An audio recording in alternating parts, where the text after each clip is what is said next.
गजाननं भूतगणाधिसेवितं कपित्थजम्बूफलचारभक्षणम् उमासुतं शोकविनाशकारकं नमामि विघ्नेश्वरपादपङ्कजं। गुरुर्ब्रह्मा गुरुर्विष्णु गुरुदेव महेश्वर गुरु साक्षात् परब्रह्म तस्मै श्री गुरुवे नमः। तस्मै श्री गुरुवे नमः। या कुन्देन्दु तुषारहारधवला या शुभ्रवस्त्रावृता या वीणावरदण्डमण्डितकरा या श्वेतपद्मासना या ब्रह्माच्युतशङ्कर पवित्रभिर्देवैः सदा वन्दिता। सा मां पातु सरस्वती भगवती निःशेषजाड्यापः निःशेषजाड्यापः। हरि हरि ओम हरि हरि ओम। थोड़ा शूटिंग हो रहा, मैं फ़ोन करता हूँ आपको 20 मिनट में। हरि हरि ओम। श्रीमन्नारायण नारायण हरि हरि श्रीमन्नारायण नारायण हरि हरि श्रीमन्नारायण नारायण हरि हरि श्रीमन्नारायण नारायण हरि हरि श्रीमन्नारायण नारायण हरि हरि श्रीमन्नारायण नारायण हरि हरि श्रीमन्नारायण नारायण हरि हरि श्रीमन्नारायण नारायण हरि हरि श्रीमन्नारायण नारायण हरि हरि हरि ओम। ओम नमो भगवते वासुदेवाय। ओम नमो भगवते वासुदेवाय। ओम परमात्मने नमः।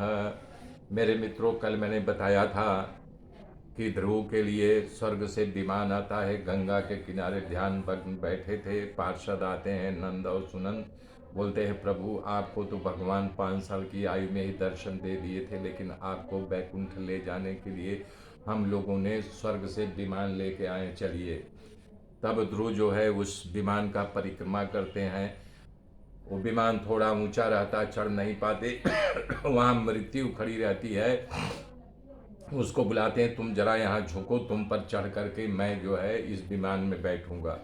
मृत्यु वहाँ झुक के खड़ी होती है। ध्रुव उसके ऊपर पैर रख करके विमान में बैठते हैं। थोड़ी दूर विमान जाता है तो उनको माँ की याद आती। बोलता, नहीं वापिस ले चलो। पार्षद पूछते हैं, क्यों? बोले, नहीं हम बिना माता के नहीं जाएंगे। उन्होंने कहा, देखो जो आगे विमान दिखाई दे रहा जा रहा ना, उसमें तुम्हारी माता बैठी हुई है। तो अब आगे की कथा। इनको 2 पुत्र थे, उत्कल और वत्सर। तो बड़ा पुत्र का नाम उत्कल था। तो मैत्रेय जी विदुर बता रहे हैं कि ए विदुर जी, मैंने ध्रुव की आपके कहने से सारी कथा सुनाई। विदुर जी कह रहे हैं, ये परम पावन ध्रुव की कथा कोई भावपूर्वक या धार्मिक पुरुष के चरणों में बैठ करके सुनेगा। पूर्णिमा होगा, अमास होगा, द्वादशी होगा, श्रवण मास होगा, अक्षय तिथि होगी, प्यातीपात होगा, सूर्य संक्रांति अथवा रविवार जैसे पवित्र दिन कथा सुनेगा या सुनाएगा तो वो आत्मलाभ से संतुष्ट रहेगा और भगवान की भक्ति को उसको एक प्रकार से वरदान प्राप्त हो जाएगा। इसके बाद विदुर जी के पूछे गए प्रश्नों का मैत्रेय जी ध्रुव जी के वंशों की कथा कहते हैं। ध्रुव जी ने वंशज में उत्कल राजा बना। बड़ा उत्कल था। जब राजा बना तो वो सब में यानी एक समान देता था। उसके अंदर समानता, चूँकि उसके जब पिता ध्रुव भगवान को प्राप्त कर लिए तो उनका अंश उसमें था। तब वो क्या सबको सम रूप से देखने लगा, न कोई प्रजा न कोई राजा। तब और जो बुजुर्ग थे उस वंश बेलाम बोले तो पागल हो गया है, इसकी बुद्धि नहीं है, ये मूर्ख है, इसका करके उसे पास से राज ले लिया। तब जो है उन्होंने बत्सर को राजा बनाया। यहाँ भागवत में लिखा गया है बत्सर को जो है 6 पुत्र उत्पन्न हुए, और उन 6 पुत्रों में से आगे बता रहे हैं नटबला नामक राजा हुआ। नटबला को जो है नहीं कि फिर जो है कि उसको उल्मुख नामक एक पुत्र हुआ। उल्मुख के यहाँ 6 पुत्र हुए, जिसमें सबसे बड़ा अंग राजा बना। तो यहाँ बहुत सारे में से इतिहास किसी मुट्ठी भर में किसी एक का लिखा जाता है, ये बहुत पहले से है। तो जो 6 पुत्र हुए थे उल्मुख को, तो उसमें अंग राजा बना। अंग राजा बहुत बड़े धार्मिक थे। उनके यहाँ पत्नी सुनीता के द्वारा बेन नामक पुत्र पैदा हुआ। अंग राजा का ये पुत्र बचपन से ही बड़ा दुराचारी था।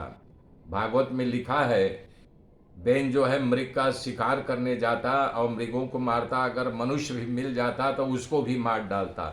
बचपन में उसके साथ जो बच्चे खेलते रहते थे उनका गला दबा करके मार डालता, या उनका हाथ पैर आंख खोल दे रहा। बहुत बड़ा दुराचारी हो गया। तब राजा ये सब देख करके अंग राजा बड़े दुखी हुई, बोले भगवान ने हमारे ऊपर कृपा करने के लिए ऐसा दुराचारी पुत्र किया है। यदि अच्छा पुत्र होता तो हमारा मन जो है इस घर परिवार में लगता, राज में लगता, लेकिन अब हमारे अंदर जो विक्षेप प्रकट हुआ है, इससे भगवान चाहते हैं कि मैं सारा राजकाज छोड़ करके संन्यास ले लूं। ऐसा विचार मन में आया तो सब जब रात में सो गए तो अपने पत्नी को सोता हुआ छोड़ करके, किसी को खबर न चले, अंग राजा घर छोड़ करके चले गए। जब सुबह लोगों को पता चला, मंत्रियों और प्रजाजनों उनका खोज शुरू किया, परंतु उनका कुछ पता नहीं चला। जब कुछ पता नहीं चला तो उसके बाद बेन को राजा बना दिए, जबकि यानी किसी की इच्छा नहीं थी मंत्रियों की, उसके माता कहने से उनको राजा बना दिए। जब बेन राजा बन गया तो और दुराचारी हो गया। किसी को राजगद्दी मिल जाए, दुराचारी तो पहले ही था कि तमाम अत्याचार करता था, मनुष्यों को मार डालता था, किसी की बहन बेटी की लाज लूट लेना उसके बाएं हाथ का खेल था। जब राजा बन गया तो और उत्पाती हो गया। उसने नगर में ढिढोरा पिटवा दिया, आज से कोई हमारे राज्य में दान नहीं देगा, और ब्राह्मण दान लेंगे भी नहीं और ब्राह्मण दान देंगे भी नहीं। यज्ञ नहीं करने देता था, ब्राह्मणों को मारता था कि यज्ञ तुम नहीं करोगे। मंदिर तोड़वा दिया, किसी के जो ब्राह्मण कंठी माला जनेऊ पहने थे निकलवा के फेंकवा दिया। दुराचार करना शुरू किया, अधर्म करना शुरू किया। चारों तरफ जो है साधु लोग त्राहिमाम करने लगे। तो साधु संत जितने थे बुद्धिमान लोग बैठ करके एक मीटिंग किए, चलो हम लोग इसको समझाएं। तब सारे जो ज्ञानी बुद्धिमान थे वो बेन राजा के पास राजमहल में आते हैं, बोलते हैं कि देखिए राजन, आप ऐसा क्यों कर रहे हैं कि आप यदि मन कर्म वचन से जो धर्म का आचरण करें तो उसे स्वर्ग लोक की आग की प्राप्ति होती है। आप कैसा आचरण कर रहे हैं? तो बेन कहता है कि मैं कैसा आचरण कर रहा हूँ बताइए। ये धर्म तुम लोग यानी खुद मैं भगवान हूँ। बोले कैसे? तो ऋषियों का वचन सुन करके बताए कि यार ब्रह्मा आदि ईश्वर जो है नहीं कि वो सुलक्षणा जी शूटिंग चल रही, मैं बाद में फोन करता हूँ। तो इसके बाद ऋषियों का वचन सुन करके बेन राजा ने कहा आप साधु संत जो है सब मूर्ख हो। तो बोले क्यों हम मूर्ख हैं? मूर्ख तुम हो। बोले अच्छा बताओ ये किस वेद में लिखा गया है कि यानी कि राजा की पूजा नहीं करनी चाहिए? बोले मतलब कहने का? तो बेन बता रहा है कि देखिए राजा के शरीर में ब्रह्मा विष्णु महेश सूर्य चंद्रमा वायु यम कुबेर पृथ्वी अग्नि वरुण आदि देव राजा के शरीर में होते हैं। बात सत्य है कि नहीं? बोले देखो साधु संत बोल रहे हैं सर्व देवता में यो निपह, राजा के शरीर में सभी देवताओं का वास होता है जरूर, लेकिन तुम भगवान नहीं हो। बोला नहीं तुम भगवान नहीं हो, मैं ही भगवान हूँ। मुझे भोग धराओ, मेरी आरती करो, और जो बोलते हैं विष्णुवे स्वाहा वहाँ विष्णु स्वाहा न करके वहाँ बेनवे स्वाहा बोलो। मैत्रेय जी कह रहे हैं बेन की बुद्धि विपरीत थी तो अत्यंत पापी और कुमार्गी हो गया था। बेन की बुद्धि संतों की बात नहीं उतरी। बेन उन लोगों को समझाया बेन को, लेकिन नहीं माना तो संतों को क्रोध आ गया, उन्होंने श्राप दे करके मार डाला। बैठ साले, जाओ, तेरा जो है मृत्यु हो जाए, इस प्रकार का श्राप दे दीजिए। तो जब मर गया तो उसकी लाश वहीं घर में पड़ी रही। तो फिर लोग सोचने लगे कि अब राजा के बिना राज्य कैसे चलेगा, लुटारूओं का राज्य हो जाएगा, लूटपाट मच जाएगी, तो राजा का होना जरूरी है। तब फिर साधु संतों बोला अब क्या करें। तब बोले चलो अच्छा इसके अंदर से पाप निकाले। तो उसके जंघे और पीठ का मंथन किए तो उसके अंदर पाप निकल गया। और जब बाहु का मंथन किए तो उससे पृथु और उनकी पत्नी चर्ची देवी जो है, साक्षात जो लक्ष्मी का रूप था, वहाँ उनके बाहु में से निकल पड़ी। फिर जो है ऋषियों पृथु का राज्याभिषेक किया। तभी सूत मागध यानी भट्टाचार्य आज महाराज की स्तुति करने लगे, उनके पराक्रमों का गुणगान करने लगे। पृथु महाराज की जय, पृथु महाराज की जय, पृथु महाराज की जय, जय जयकार करने लगे। पृथु महाराज शर्मिंदा हो गए। बोले देखिए साधु संतों के मुंह पे उनका बखान नहीं करना चाहिए, और मैंने ऐसा कौन सा पराक्रम कर दिया कि हमारी जय जयकार बोल रहे हो। हमें ये जय जयकार नहीं चाहिए, हमारी स्तुति नहीं चाहिए। तब पृथु भगवान की प्रशंसा किया। उन्हें सारे लोग जो थे और राज के लोग उनके सौगात दिए, भेंट दिए। और उस समय दुराचार से पृथ्वी जो है अन्न औषधि देना बंद कर दिया था। सारी प्रजा तक बारिश भी नहीं होती थी। प्रजा महाराज पृथु के पास आग कहने लगे कि आप जैसे वन में आग लगी हो, तमाम वृक्षों जल करके भस्म कर देती, उसी तरह जठराग्नि हम लोगों को प्रताड़ित कर रही है। हम लोग कितने दिनों से भूखे प्यासे हैं, कैसे जिए महाराज। क्योंकि पृथ्वी अन्न औषधि, हम लोग तो खेत को जोतते हैं, बोते हैं, लेकिन उसमें फसल नहीं पैदा होती है। तो पृथ्वी महाराज ने कहा कि आप लोग दुखी मत होइए, हमें इसका ख्याल है। औषधि पृथ्वी के अंदर छिपा लिया है। पृथु महाराज क्रोधित हुए, धनुष बाण निकाले। पृथ्वी जो है गाय का रूप लेकर के भगी। पृथु भगवान उनके पीछे भगे जा रहे हैं। भागते भागते जब पृथ्वी रूपी गाय थक गई तो पृथु महाराज के पास आ गई। बोले देखिए हमको मार करके क्या मिलेगा, मैं इतना दुराचार पृथ्वी पर फैल गया है, इसलिए मैं अन्न और औषधि देना बंद कर दिया है। तो बोले तब कि हमारी प्रजा कैसे जिए। बोले मैं अन्न औषधि तब दूंगी जब कोई पुण्यशाली आदमी को बछड़ा बना के लाओ, मैं गाय बनी हूँ, वो हमारा दूध पिएगा तो मैं अन्न औषधि देना फिर शुरू कर दूंगी, हमारे यानी दूध से अन्न औषधि प्राप्त होगी। तब उन लोगों ने मनु महाराज को जो है बछड़ा बनाया। कहने के तात्पर्य है मनु महाराज के लिए इतने पुण्य आत्मा थे, उनके लिए वो अन्न औषधि देना शुरू किया। तब सारे देवता लोग जो है बृहस्पति भगवान के लिए भी अन्न मांगा तो पृथ्वी खूब राजी हो गई। तब अन्न और औषधि देने लगी। आज तक उन्हीं के दिलाए से ये धरती का उपज पैदा हो रहा है। तब पृथ्वी का कल्याण करने के लिए महाराज पृथु ब्रह्मा क्षेत्र कलकत्ता के पास पड़ता है ब्रह्मावर्त, जहाँ पर सरस्वती पूरब मुंह की ओर बहती है, वहाँ से 100 अश्वमेध यज्ञ करने का उन्होंने निश्चय करके यज्ञ करने के लिए बैठ गए। तो इस प्रकार से जब यज्ञ कर रहे थे तो 99 यज्ञ पूरा हो गया। तब इंद्र को लगा कि ये तो हमारा राज्य, स्वर्ग का राज्य ले लेगा।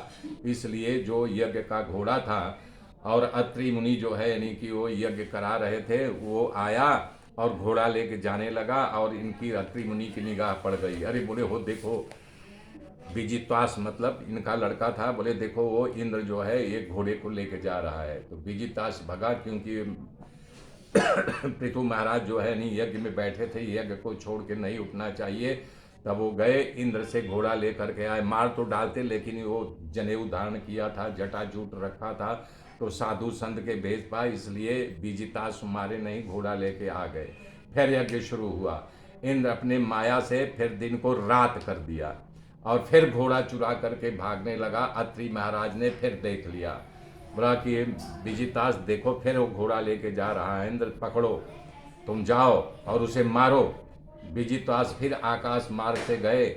बहुत क्रोध आया पृथु को पुत्र देख करके, इंद्र घोड़ा छोड़ करके भाग गया। फिर घोड़ा लेकर विजितास जो है धरती पे आए। फिर यज्ञ जब शुरू होने लगा तब ब्राह्मणों ने कहा नहीं ऐसे नहीं, अब मैं इंद्र को ही स्वाहा कर देता हूँ, आप मत जाइए, उठिए नहीं, यज्ञ मत छोड़िए। पृथु महाराज के ब्राह्मणों समझाया यज्ञ उठ जाएंगे तो खंडित हो जाएगा।